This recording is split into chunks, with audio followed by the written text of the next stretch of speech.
Negeri apa yang paling besar kat Malaysia ni? Perlis. Perlis.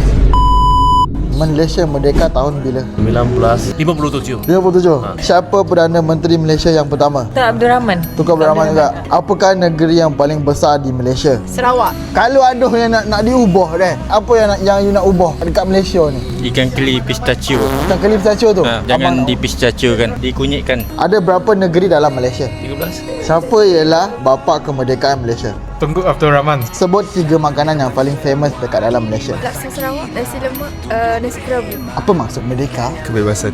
Dalam 5 second, laju-laju, sebutkan 5 negeri dalam Malaysia. Sabah, Sarawak, Perak, Selangor, wilayah persekutuan. Apa nama bunga kebangsaan Malaysia? Bunga matahari. Bukan, saya Bunga raya. betul ke? Betul-betul. Betul. Negeri apa yang paling besar kat Malaysia ni? Negeri ya? Negeri. Perlis. Boleh. Sarawak. Sarawak. Pandai. Apa benda yang paling abang bangga pasal Malaysia ni? Kemajuan. Malaysia merdeka daripada negara apa? British. Betul. Siapa ialah bapa kemerdekaan Malaysia? Tunku Abdul Rahman.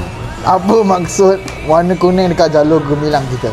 Melambangkan kedaulatan dan raja-raja. Bila hari merdeka disambut? 31 hari bulan 8. Apakah nama lagu Malaysia? Lagu kebangsaan kita?